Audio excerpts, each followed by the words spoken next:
Hola a todos, bienvenidos a esta nueva versión de la Escuela de Idea País. Esta vez estamos en nuestra última sesión de esta versión que este semestre girará en torno al Chile post-convención. Ha girado sobre el Chile post-convención. La idea acá, como habrán visto por redes sociales, es en medio de tanta crisis, incertidumbre, pesimismo a veces que nos tiene apesadumbrados, es parar un rato en esta sensación y en esta vorágine que estamos viviendo, detenernos, hacer una pausa y mirar un poquito más allá hacia el futuro, hacia el Chile y lo que viene después de lo que estamos viendo hoy en día en la convención, por ejemplo.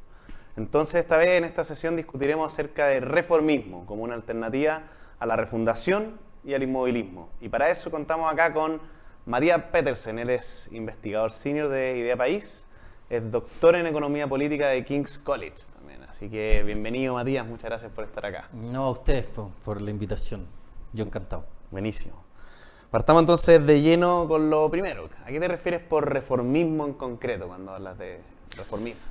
Sí, bueno, yo creo que habría que aclarar primero que en el fondo el término reformismo tiene, ¿cómo decirlo?, una historia larga, ¿no? Y hoy día nosotros, en la vorágine de la contingencia, tendemos a asociar el reformismo con cierto sector político. Y eso se entiende y está muy bien y es parte de el carácter situado siempre de nuestra reflexión sobre la política. Dicho eso, el reformismo en términos como históricos tiende a estar asociado a los movimientos socialistas. Eso es interesante, ¿no? Y hay un debate muy largo en la historia del socialismo entre aquellos sectores que propugnan una vía reformista, es decir, una vía de cambios graduales que en el largo plazo idealmente conduzcan a cambios estructurales del orden social, con la vía más revolucionaria, digámoslo así, de las vertientes del socialismo, ¿no? Entonces hay un debate al interior del socialismo como corriente que tiene como eje central la idea de la reforma. Ahora bien, si bien eso es cierto, también es cierto que dentro de la doctrina social de la Iglesia, por ejemplo, hay toda una serie de sugerencias respecto de la reforma de las estructuras sociales en todo aquello que sea contrario a la justicia y a la verdad, ¿no? Y claro, en ese sentido, al menos para la tradición social cristiana, la noción de reforma tiene también mucha fuerza y mucha importancia. Lo que pasa es que usualmente se la suele asociar en la historia intelectual a la tradición socialista. Ahora, en concreto, ¿a qué podría referirse uno hoy en la discusión actual con reformismo? Es básicamente a la idea de, por un lado, aceptar o reconocer una serie de problemas sociales que son reales, que existen, que están allí, ¿no es cierto?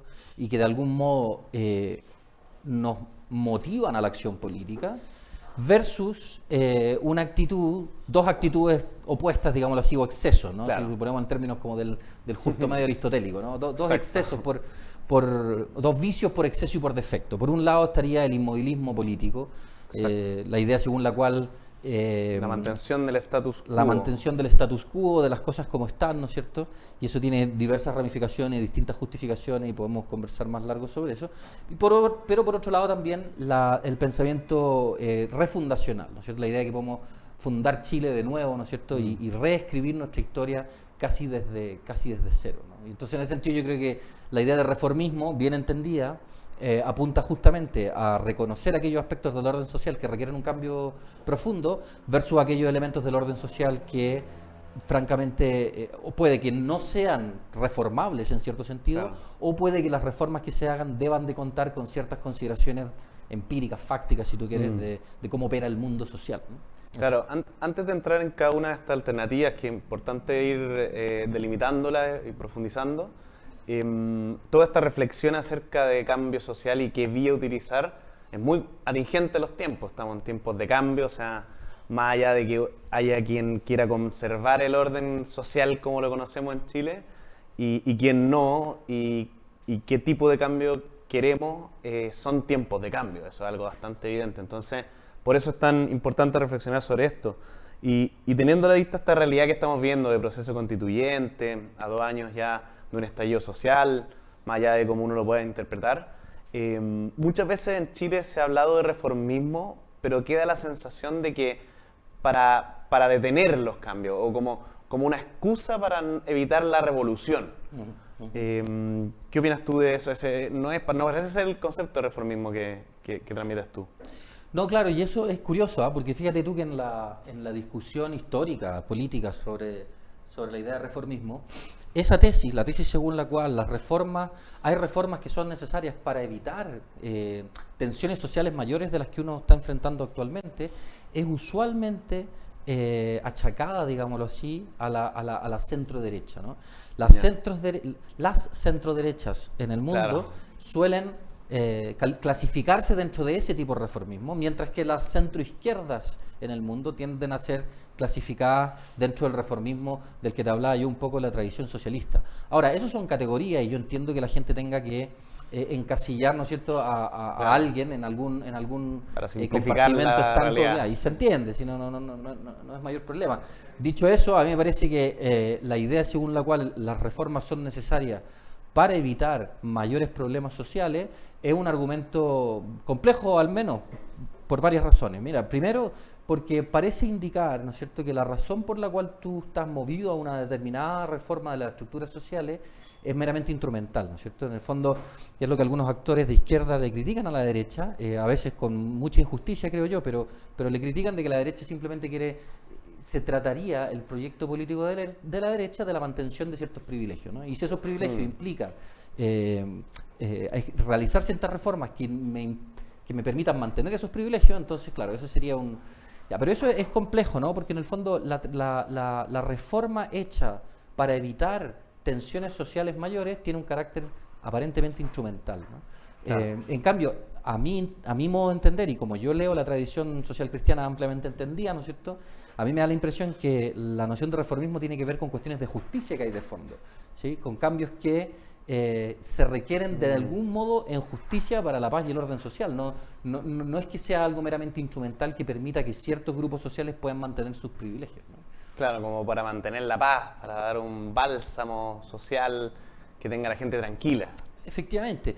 Y es curioso que esa interpretación, al menos como yo entiendo la teoría política contemporánea, ¿no?, la interpretación según la cual las reformas sociales son un mero bálsamo para evitar la revolución, tienden a ser compartidas por sectores de extrema izquierda como extrema derecha en sentido americano del término, si tú quieres, ¿no?, como por los anarquistas, los anarcocapitalistas y por la izquierda anárquica, ¿no? Y en ese sentido es curioso ver cómo esos extremos se topan justamente en la medida en que, como son abiertas o a veces implícitamente revolucionarios, niegan, ¿no es cierto?, la posibilidad de reformas graduales al orden social vigente. Claro, o sea, comparten esa intención con un sello muy distinto y opuesto.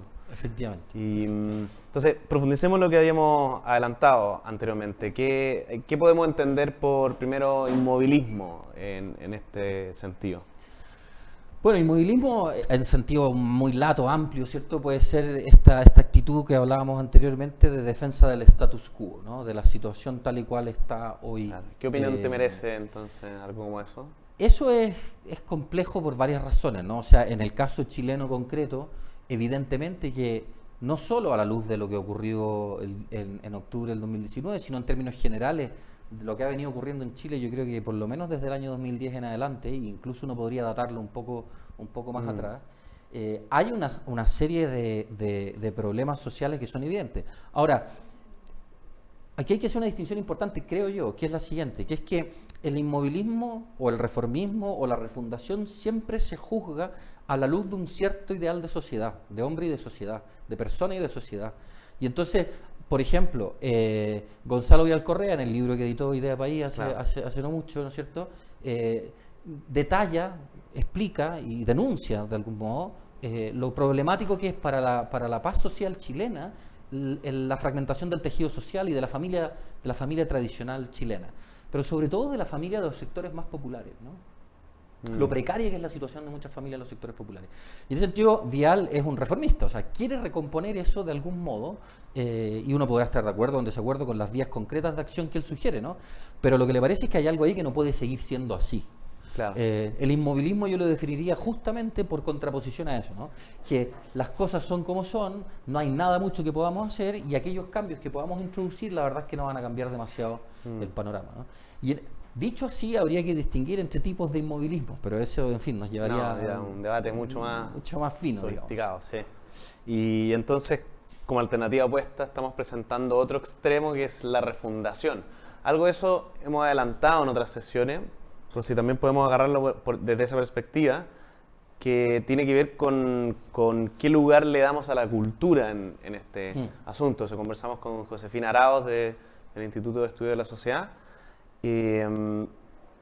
¿Cómo dialoga la refundación con la cultura? Salió un poco, pero ahora venimos a hablar un poco de refundación en términos generales, como conducta de transformación social, como la vía para canalizar los cambios. ¿Qué opinión te merece esa vía ahora?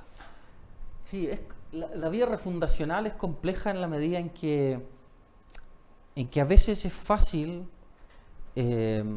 rediseñar el orden social en una pizarra, ¿no? Y entonces es muy fácil decir, mira, yo tengo una sociedad ideal, una sociedad en la que habrá mayores grados de igualdad, mayores grados de justicia, ¿no es cierto?, mayor armonía y paz social, digámoslo así, y esa sociedad depende de una serie de cambios estructurales que yo tengo muy claros y muy presentes, ¿no?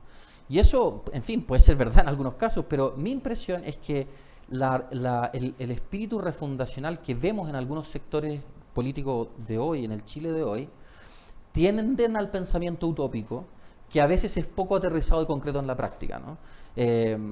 Ejemplo concreto. Hay un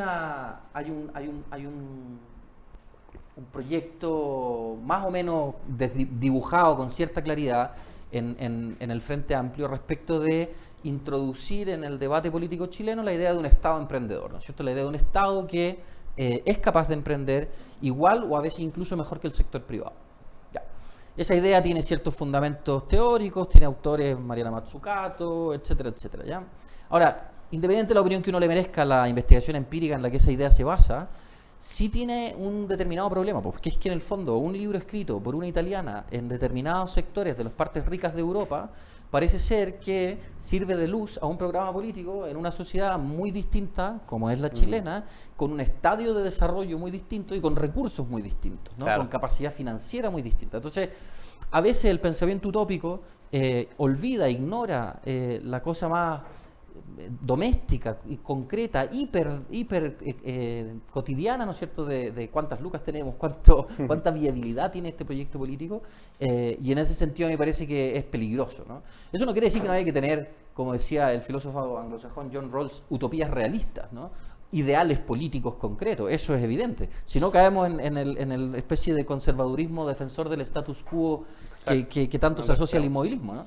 Pero un ideal político, una utopía realista, es justamente ideal o utopía realista en la medida en que tenga a la vista, digámoslo así, el modo en que funciona el orden social, en que operan los mercados, en que operan el financiamiento irregular de la política, en que operan básicamente los efectos sociales de nuestra debilidad como seres humanos, ¿no? Que no somos perfectos y por tanto tampoco es que podamos esperar el cambio social profundo y radical aquí y ahora, ¿no? Perfecto, me queda bastante claro. Y tú mencionas entonces que un ideal de sociedad muchas veces puede fundar un ánimo refundacional cuando eso está por encima de lo que existe y de la posibilidad de realizar ese cambio, del dato mismo, de lo que existe y lo que se puede hacer. Pero si uno tiene un cierto ideal de sociedad, ¿se puede conjugar eso con reformas profundas, una vía reformista? Evidentemente, yo creo que sí. O sea, por ejemplo, te pongo un ejemplo concreto, ¿no? El papel del mercado en la provisión de ciertos bienes que se consideran como derechos sociales, ¿ya? Para cierta izquierda, estoy pensando más que en actores políticos, bueno, hoy día es un actor político concreto que es Fernando Atria, ¿no es cierto?, convencional por el Frente Amplio. En Fernando Atria, independiente de otras cosas que uno pueda estar en desacuerdo con él, Fernando Atria señala un tema que es interesante, que es que el mercado produce ciertos efectos sociales que pueden ser juzgados política y moralmente, ¿no? Ahora bien, para Fernando Atria, el papel del mercado tiene es tan problemático el papel del mercado en cierto tipo de bienes y servicios, que en la medida en que el Estado sea capaz de garantizar eso por vía de derechos sociales, ¿no es cierto?, seremos capaces de darnos cuenta de cosas tan abstractas como el principio de solidaridad, ¿no? O sea, Fernando Atria señala, estoy resumiendo algo que es un poco más complejo, ¿no?, pero básicamente señala que el mercado nos hace vernos como enemigos en cuanto a interacción social, y por tanto impide que veamos con claridad que tenemos deberes recíprocos los unos con los otros, que somos todos responsables de todo, como lo dice él, o que hay un principio de solidaridad, ¿no es cierto? Sería algo análogo, parecido, no igual en la doctrina social de la Iglesia. Ahora bien, la solución a eso parece ser la idea del régimen de lo público, de los derechos sociales o lo que fuere, que permite que mientras todos contribuyamos al financiamiento de la garantía de determinados derechos sociales, eso como que nos va a hacer ver transparentemente que tenemos un deber de solidaridad para con los demás, ¿no? Ya, eso, el salto es un poco grande, me parece a mí, y podríamos dar muchos ejemplos más si tuviéramos así como tiempo para extendernos, pero mi punto es el siguiente: hay ciertas reflexiones sobre los cambios que se requieren que penden de hilos hiperabstractos y que ignoran muchas veces realidades hipercontingentes y concretas.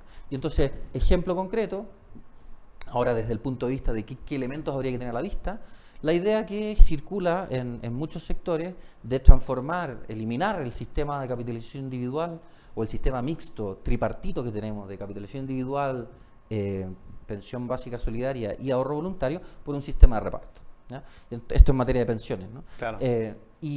Claro, y los sistemas de reparto tienen, por la evidencia comparada, por la opinión de muchos expertos de diversas tendencias ideológicas, tienden a desfondarse cuando las pirámides poblacionales son invertidas, ¿no? Y Chile no está muy lejos en términos de cifras respecto a la inversión de la pirámide poblacional comparado con algunos países europeos. Quiere decir que estamos avanzando hacia mayor población de adultos mayores. Efectivamente, porque tú con una fuerza laboral más o menos pequeña tienes que financiar a muchos viejos hoy, ¿no? Yo no he escuchado cuáles son los proyectos de las personas que han llamado a eliminar el sistema actual. El sistema actual tiene muchos problemas, eso estamos de acuerdo, ¿no?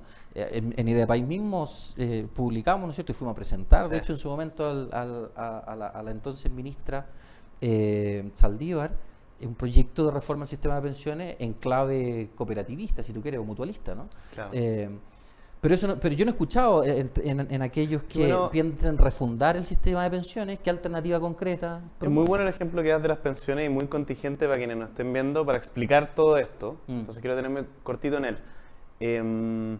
De alguna manera los defensores del modelo de capitalización individual de AFP a la chilena, digamos, con todas sus características y reformas, puede ser que hayan descansado inmovilistamente mucho tiempo en su beneficio, en sus virtudes que las tiene, cuando en realidad parece que había que hacer algo distinto. De todas maneras, o sea, yo creo que varios actores relevantes para esta cuestión pecaron de inmovilismo, ¿no? Primero las AFPs mismas, ¿sí? Son las que más saben y tienen un termómetro muy fino, ¿no es cierto?, de qué nivel de pensión está pudiendo recibir la gente. Claro. Segundo, la clase política en general, o sea, la Comisión Bravo, que propuso ya una reforma por allá por el 2005, 2005. no se avanzó prácticamente nada, ¿no?, en ese sentido. Hay un trabajo previo, la cosa tiene que hacerse con seriedad, está bien, ¿no? Pero por una cuestión de la estructuración de las fuerzas políticas, había poco incentivo a llevar adelante esa discusión, ¿no? Luego, de parte de cierto sector en la derecha, había una cerrazón completa, ¿no es cierto?, a abrirse a la posibilidad de compatibilizar un sistema de capitalización individual con administradoras de fondos que no tuvieran como finalidad principal el lucro, ¿no? Recién, poco antes de la crisis de octubre del 2019, se propone muy tímidamente la posibilidad de que haya administradoras sin fines de lucro. A mí me parece lo que dices tú, como apareció el reformismo y las ganas de cambiar el sistema, pero para paliar la crisis. Esa es la impresión que da, claro. Sí. Y esa reforma que se empezó a trabajar, y eso coincidió justo cuando en Idea País comenzamos a trabajar el tema, ¿no? Esa reforma, mi impresión es que lo que ocurre es que cuando la discusión se terminó centrando por presión de ciertos sectores de la izquierda en la creación de una AFP estatal, ¿no es cierto? Claro. Como que se abandonó eso, se tomó esto y la discusión quedó allí, ¿no? Y hoy día estamos en una situación muy distinta, después de 3 retiros y eventualmente un cuarto, estamos en una situación muy distinta y muy delicada, creo yo. Súper delicada, sí. Es buen ejemplo el de las pensiones para mostrar cada una de estas alternativas.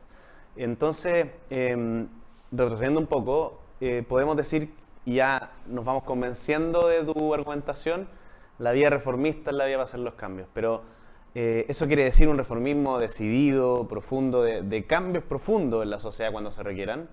¿Qué tipo de cambios profundos cree que han hecho falta en Chile? Ya vimos un caso icónico con las pensiones, pero quizás mencionaste tú algo del tejido social y la familia. ¿Podemos detenernos en eso brevemente? Sí, de todas maneras, o sea, hoy día, o sea, en ese sentido, el libro que editó Idea País sobre las columnas de Gonzalo Vial, ¿no es cierto?, es bien profético en ese sentido. O sea, yo creo que él vio que había en la precariedad de muchas familias de escasos recursos, y no solo de escasos recursos, una bomba de tiempo. Había una bomba de tiempo en parte porque tendíamos a idealizar ciertas dinámicas del proceso modernizador de Chile, ignorando una serie de problemas bastante profundos que se daban a nivel de las relaciones familiares, sobre todo en aquellos sectores que estaban emergiendo, ¿no? Y es muy bien que estuvieran emergiendo, ¿no? Pero que, por ejemplo, la cantidad de mujeres que tienen que sacar adelante a sus niños sin la ayuda de los padres de esos niños, que son padres muy ausentes, ¿no? Las dinámicas de narcotráfico, droga, a las que se ven sujetas muchas familias de sectores más vulnerables, también en fin, clama al cielo, creo yo, en cierto sentido, justamente porque es lo que impide que exista cierta movilidad social, que es la que de algún modo también motiva, ayuda, coopera, ¿no es cierto?, hacia mayores grados de igualdad. Y entonces la recuperación de ese tejido, ¿cuál es el tejido social que hay que recuperar? Eso es una pregunta relevante, ¿no? Porque en el fondo tampoco podemos pensar que va a ser posible volver a una situación en la que la familia tradicional, ¿no es cierto?, no porque sea imposible de facto, sino porque es un proceso de largo aliento, ¿no? Y en ese sentido mi impresión es que se ha hecho poco para restablecer el tejido social, no solo a nivel del núcleo más elemental que es la familia. Pero quizás explicándolo lo más básico posible, porque para quien vea así por primera vez este tipo de discurso, ¿a qué nos referimos por recuperación del tejido social? Porque yo a veces igual pienso, medio romanticistamente, que volveremos a todos los negocios de barrio y casero, casera y todo va a ser como la feria. Quizás no es tan así esa recuperación, ¿no? ¿A qué tipo de cosas nos referimos? Claro, tendemos a idealizar la vida pre-sociedades de masa, si tú quieres, cuando en realidad tampoco está tan claro que dónde partió eso, por un lado, y por otro, tampoco está tan claro que sea viable volver a algo así. Pero, dicho eso, sí es verdad que hay una serie de tendencias contemporáneas que mueven a la gente a buscar instancias de intercambio económico y participación política que se parecen más a eso. O sea, piensa por ejemplo en algunas ciudades europeas o en algunas ciudades norteamericanas o incluso en algunas ciudades como Valdivia, Valparaíso, Concepción. Yo soy de Valdivia y hablo más por la experiencia de lo que conozco en Valdivia. Yo soy de Concepción, de hecho, sí. Entonces, la feria, el mercado, la vida que gira en torno al mercado, a la feria, a los puestos de artesanía en el calle, etcétera, no es menor, no juega un papel menor en la vida misma de la ciudad, ¿no? Pero no es solo eso, sino que es más que nada, porque eso todavía estamos hablando de una persona que va allí, se instala, ¿no es cierto?, y vende, y está muy bien. Pero también hay instancias de asociatividad a nivel local, a nivel regional, etcétera, que evidentemente fortalecen el sentido de pertenencia, de comunidad, etcétera, ¿no? Compara tú, por ejemplo, y de nuevo, no es que con esto pretenda indicar que haya que volver a un sistema tal cual ese, pero habría que buscar análogos contemporáneos a un sistema como ese. Ejemplo muy breve. Antes de 1924, en Chile, no existía la obligación de ahorrar para tu vejez, ¿no es cierto? La ley del seguro obrero de 1924 nos obliga por primera vez en Chile a ahorrar para la vejez, ¿ya? En Inglaterra ocurre en 1911, en Alemania en 1890 y tanto, y es distintos países, pero ahí comienzan los seguros obligatorios, ¿no? Antes no existía la obligación de ahorro. ¿Cómo se la arreglaba la gente? Bueno, en parte con el apoyo de la familia, etcétera, pero principalmente con lo que un obispo alemán, von Ketteler, fomentó mucho, ¿no es cierto?, previo al Rerum Novarum, que eran las sociedades de obreros, las sociedades de socorro mutuo, las mutuales, ¿no? Ahora bien, ¿a qué voy con esto? Las mutuales eran instancias no solamente de juntar, hacer un pool económico, ¿no es cierto?, que me permita enfrentar riesgos como la vejez o un problema de salud. Si ustedes van al centro, ¿no es cierto?, y visitan la Mutual Fermín Vivaceta, van a ver que hay una cancha de fútbol, hay un salón donde se hacían bailes, hay un sillón donde se instalaba el dentista a atender a los socios de la Mutual, y todo ese mundo se perdió, ¿no? Todo ese mundo se perdió y era un mundo que congeniaba, ¿no es cierto?, el aspecto económico de tener un seguro de salud o una pensión, ¿no es cierto?, con la vida social. No solamente la vida del barrio, sino que de la interacción, de asociaciones. Eso comunidad. de comunidad, ¿no? Y eso se perdió. Y se perdió en parte porque se pensó, ¿no es cierto?, que las personas eran relativamente miopes y no podían lograr ahorrar para su vejez con cierta sistematicidad, ¿no? Pero en los hechos, los principales opositores a la ley del seguro obrero en la discusión parlamentaria del 24 fueron los mismos trabajadores, porque veían que se desmoronaba una institución social como la Mutual, que para ellos era muy importante. Repito, no quiero decir que haya que volver a tener mutuales y eliminar los sistemas de seguro social obligatorios, pero habrá que buscar análogos contemporáneos a esas formas de asociatividad local que fueron tan importantes en la primera mitad del 20 en Chile.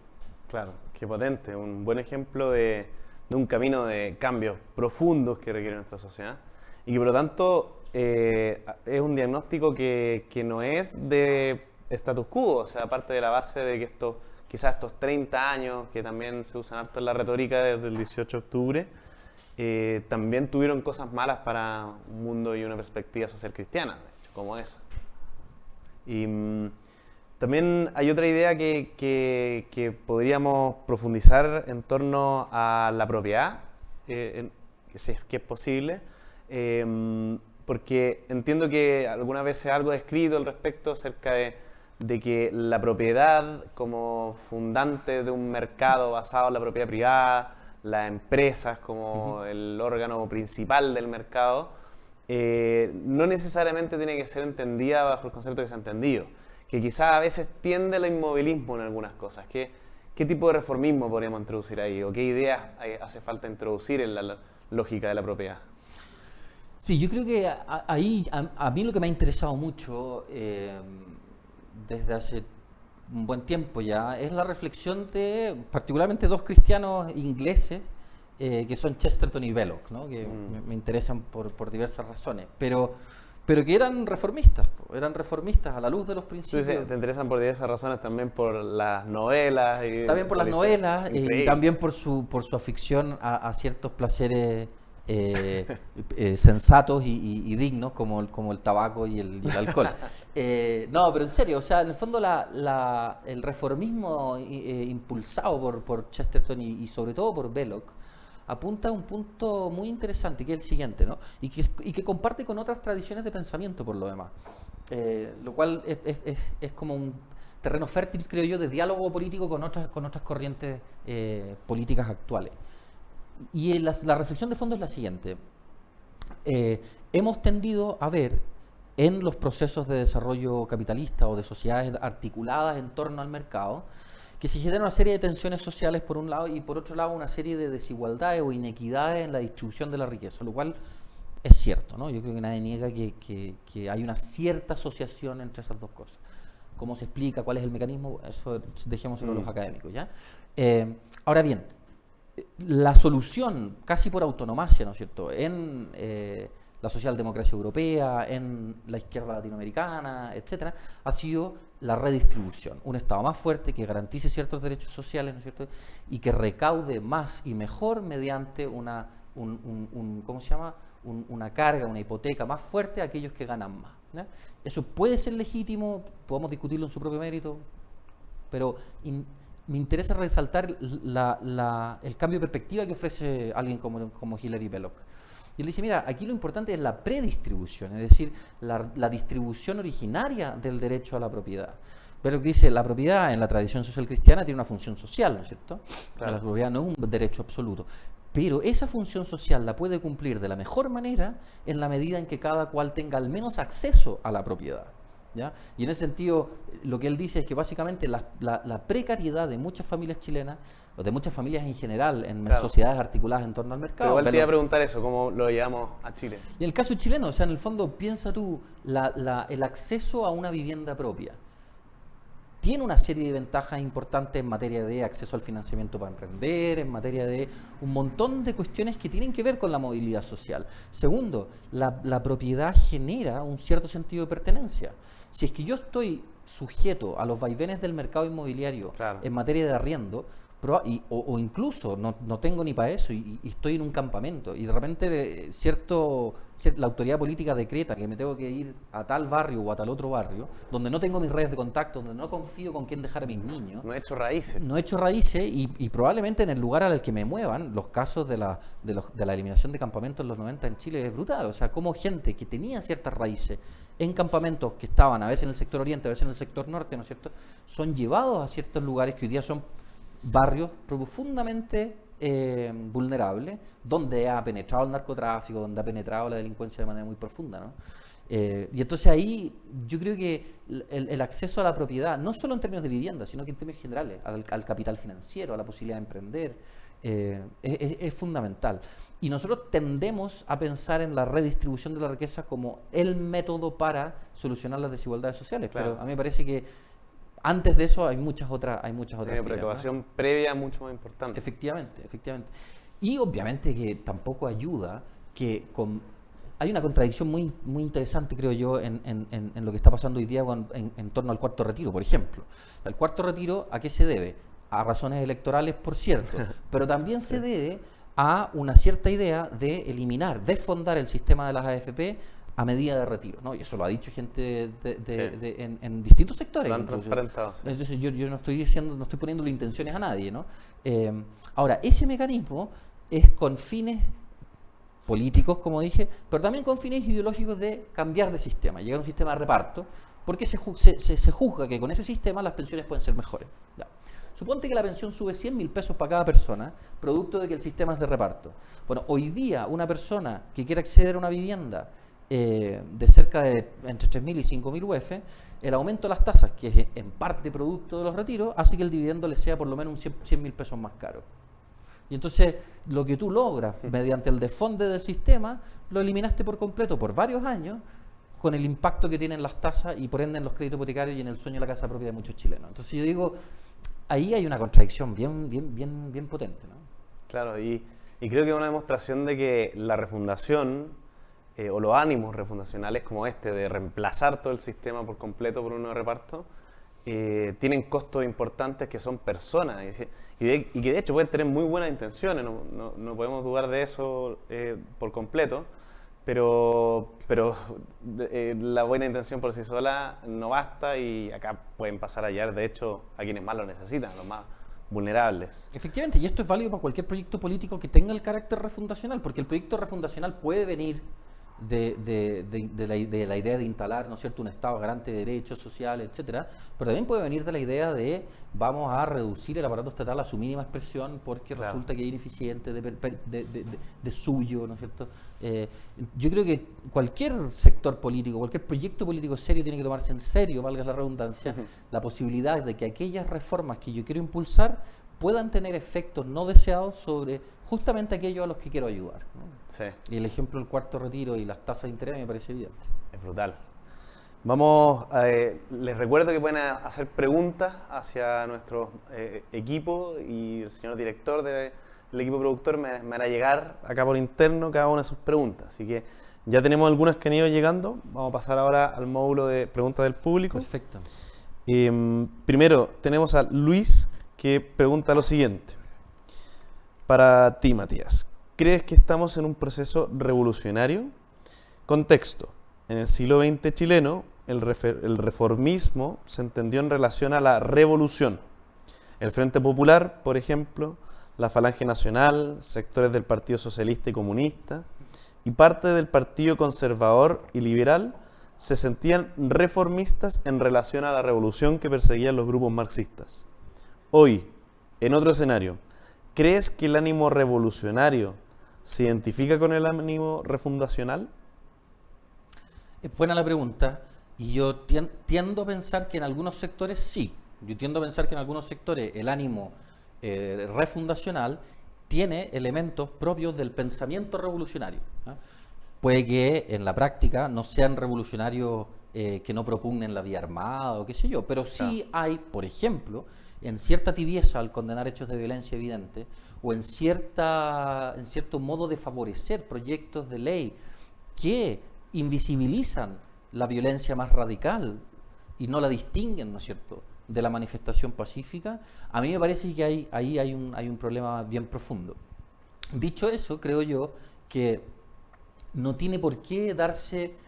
La historia no necesariamente se repite del mismo modo, ¿no? Y en cierto sentido, me parece que efectivamente hay muchos que ven el proceso actual, tanto, no solo en la izquierda, hay personas que se perciben a sí mismos como participantes de un proceso revolucionario, y en la derecha hay personas que se ven amenazadas por lo que ellos perciben ser un proceso revolucionario.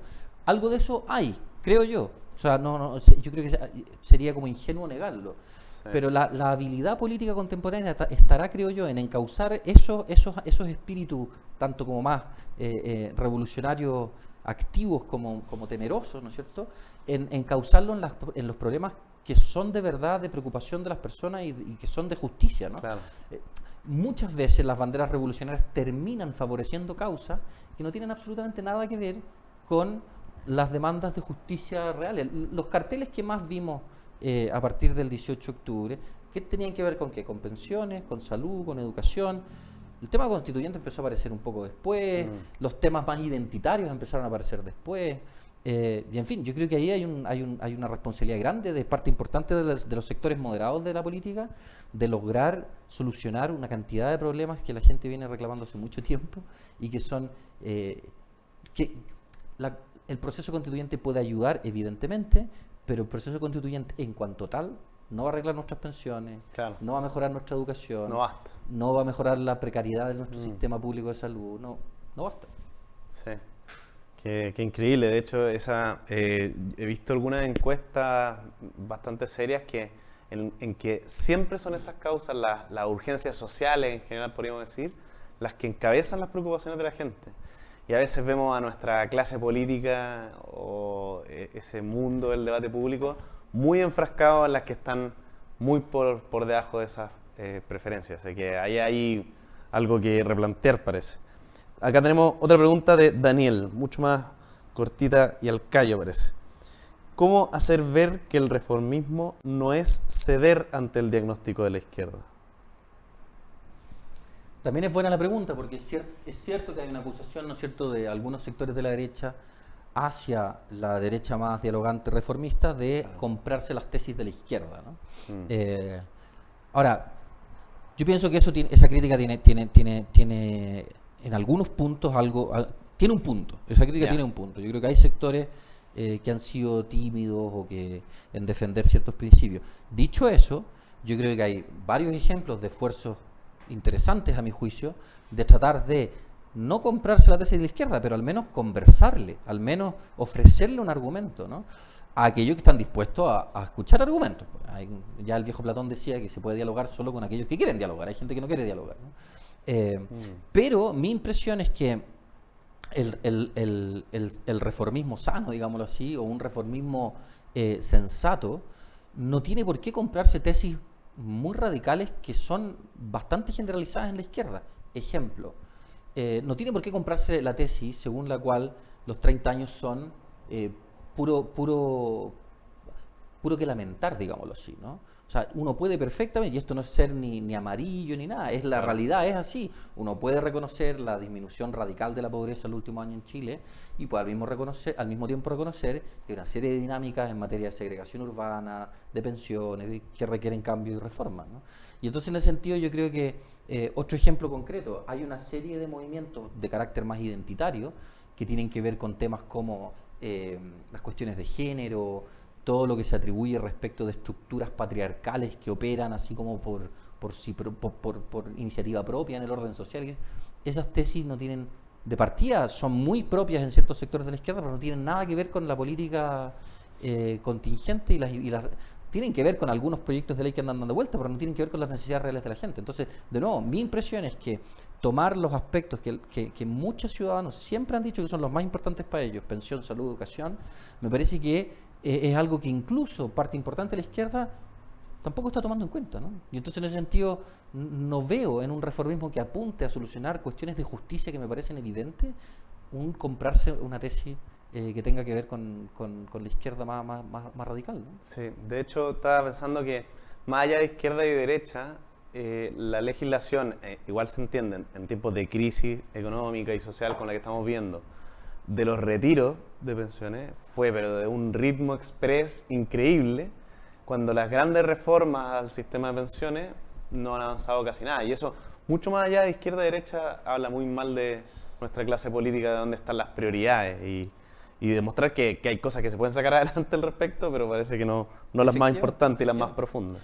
Y hay que reconocer que en la derecha conviven varias almas, y en la centro derecha en particular, y que por lo mismo la tradición social cristiana puede perfectamente sentir que tiene tesis distintas de otros sectores de la derecha respecto de lo que ocurre, y eso yo creo que me parece que es parte de la vida política y de la diversidad que existe de proyectos políticos al interior de la derecha. Exactamente. Poner el problema en términos de como que hay una derecha que se compró la tesis de la izquierda me parece como simplificarlo demasiado. Sí. Yo entiendo de nuevo que hay que poner las cosas en simple y en categorías donde uno pueda encasillar a la gente para poder hablar de sectores y qué sé yo, pero esta comparación me parece un poquito Sí. la brocha demasiado gruesa. Bueno, y se escucha harto en tiempos tan polarizados. Efectivamente. Tenemos 2 preguntas más. Voy a ir cerrando, yo creo, sí, con 2 preguntas más. Ignacio pregunta, ¿cómo convencer a la población de que el reformismo es el camino cuando existe una sensación de inmovilismo, de que nada va a cambiar y apetito de cambios instantáneos que no van de la mano con este camino? ¿Entiende? Se entiende, sí. No, y es complicado porque en el fondo lo que muestran las encuestas, con todos los matices que hay que hacerle a las encuestas, porque, en fin, está cada día más difícil de verdad percibir lo que la gente piensa a través de las encuestas. Pero hay que distinguir ahí tipos de encuestas, obviamente. O sea, la encuesta predictiva, la encuesta de quién va a salir electo o electa, es mucho más compleja e incierta que la encuesta en donde simplemente se asevera cuánto confía usted en la policía, en la convención o en los partidos políticos. Y ahí tenemos un desafío muy grande porque en todas esas encuestas es más o menos transversal el rechazo radical a los partidos políticos. Y entonces convencer a la ciudadanía de que la reforma es posible con esta clase política es una tarea titánica. Sí. Es titánica. Y en ese sentido el desafío yo creo que es justamente a renovar la política en el sentido no refundacional, sino reformista, pero al mismo tiempo es importante no renunciar, creo yo, a la importancia de la mediación y de la representación política.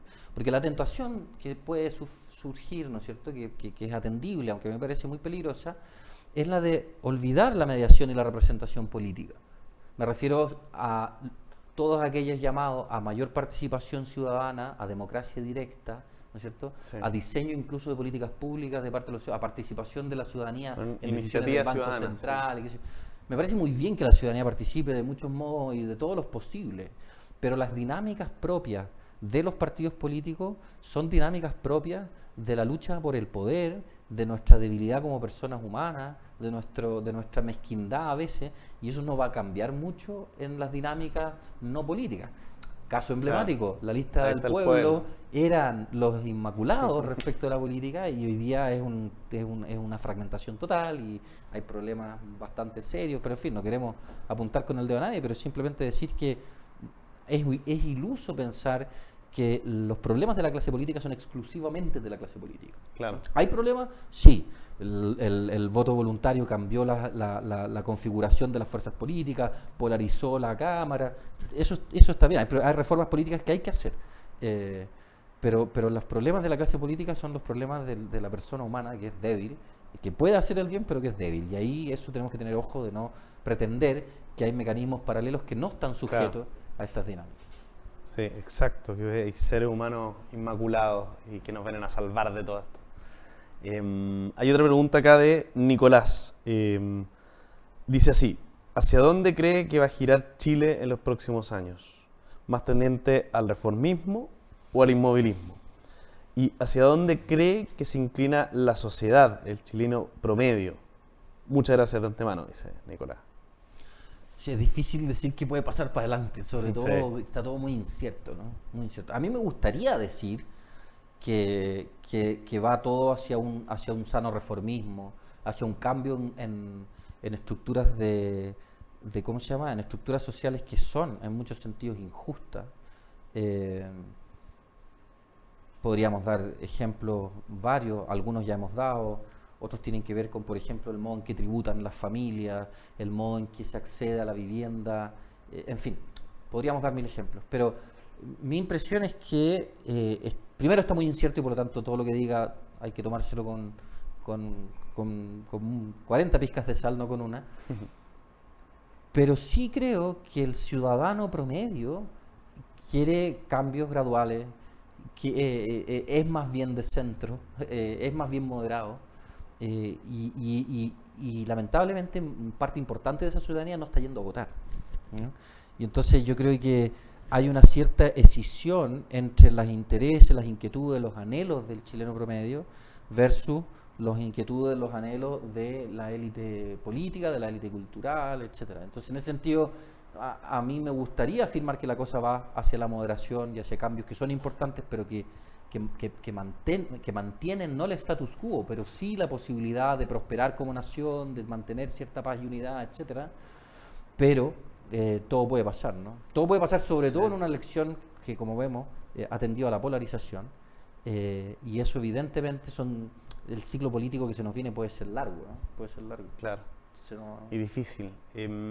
Yo tiendo a pensar que también una alternativa un poco esperanzadora para el camino reformista es que la gente igual, creo yo, y esto ya fuera de la encuesta, percepción personal, está bastante cansada y agotada por la incertidumbre de la pandemia, de la recesión económica. Entonces, creo que el sentimiento de incertidumbre exige algo de certidumbre, de certeza, que la da mucho más un camino reformista que uno que va a eliminar y nos va a traer algo totalmente distinto. Efectivamente, y yo creo que eso se va a notar mucho después de la primera vuelta, donde las fuerzas políticas se van a alinear en torno a quienes hayan obtenido las mayorías respectivas, claro. Y eso espero que entregue ciertos horizontes de estabilidad. Uno lo puede ver, yo tengo de formación profesional de economía, ¿no es cierto?, que uno puede ver la incertidumbre con la que los mercados ven a Chile, justamente en esto, ¿no? En que está todo muy abierto todavía. Claro. Y después de la primaria y las parlamentarias, etcétera, la cosa se va a empezar a configurar de manera tal que al menos nos vamos a hacer una idea un poco más clara de lo que se viene. Claro. Pero por ahora, de aquí, con las semanas que faltan y con lo movida que han estado las adhesiones a los distintos candidatos, ha pasado de todo, claro. La verdad es que es muy difícil aventurarse, creo yo, sí, con algún tipo de pronósticos. Con alguna profecía. Y una última pregunta, pero mía, por algo que escuché en una de tus intervenciones, solo para aclarar, esta vía reformista para los cambios profundos en la sociedad, etcétera, ¿es una tarea exclusiva del sistema político o de esta grande reforma al final o este gran cambio profundo que requiere, pero reformista, la sociedad? ¿Se juega solamente en la cancha política? ¿O qué espacio queda, por ejemplo, para la sociedad civil? Yo creo que ahí tenemos un problema gigante, que es que esperamos mucho de la política. La política es importante, evidentemente, claro, pero no lo es todo. Y la reforma de ciertas estructuras sociales que son abiertamente injustas o que al menos conducen a la injusticia, es tarea de todos, por cada día, ¿no es cierto? Al padre Hurtado le gustaba mucho hablar de esto, pero no solamente al padre Hurtado, o sea, en el pensamiento político contemporáneo también hay fuentes interesantes en ese sentido. No es principalmente en la arena política donde donde han surgido transformaciones importantes del orden social. El ejemplo que te ponía antes de las sociedades de socorro mutuo, las asociaciones de obreros, ¿no es cierto? Esas iniciativas de von Ketteler en Alemania, del cura Vives en Chile, etcétera, son ejemplos que provienen de distintos modos de asociatividad que son muy propios de la vida social. Y entonces, en ese sentido, yo creo que hay un papel súper importante para la sociedad civil. Dicho eso, también es cierto que el orden político puede diseñar, ¿no es cierto?, reglas e instituciones que favorezcan el despliegue claro, de esas formas no político-partidistas, ¿no es cierto?, de reforma social. Y en la medida en que se le permita a la sociedad civil hacer eso, sería genial. Lo preocupante sería que pasáramos a un ciclo político en el cual cualquier intento de reforma social que no pase por el proceso formalmente político sea mirado con malos ojos, ¿no? Claro. Y eso sería ahí, yo creo, extremadamente delicado. Sí. Bueno, se nos está yendo el tiempo, así que pasemos ahora a un mensaje de cierre, si es que es posible resumir, y siempre pedimos un ejercicio algo complicado a nuestros invitados, que es intentar identificar un camino de esperanza, un mensaje propositivo final. A veces a algunos les complica más que a otros, pero como esta es la escuela en torno al Chile post-convención y un camino de futuro, ¿qué mensaje le dejaría en ese sentido de cierre, y de acuerdo a la temática que hemos tocado acá, a los jóvenes y a quien sea de la edad que tenga que nos esté escuchando? Sí, yo creo que la esperanza siempre tiene que ser realista, ¿no? Sería ingenuo, creo yo, pensar que, por ejemplo, la convención, con todo lo importante que puede hacer, va a solucionar una serie de problemas que hoy día son muy importantes en el Chile actual. Y por eso mismo creo yo que la participación política es y sigue siendo fundamental como medio de promoción de cambios sociales que son importantes, pero agarrando un poco de la pregunta anterior, yo creo que un signo de esperanza importante que va a requerir acciones en ambos campos, en la política para defender la libertad de la sociedad civil y en la sociedad civil misma para seguir promocionando iniciativas que apunten en esa dirección. Yo creo que hay mucho se va a jugar en los próximos, qué sé yo, 10, 15 años, ¿no? En qué medida las reglas del juego político van a permitir y van a fomentar, ¿no es cierto?, que distintos niveles del orden social traten de impulsar las reformas que son necesarias, ¿no? Y entonces yo veo una señal de esperanza, al menos en la energía con la que siempre movimientos sociales de distinta naturaleza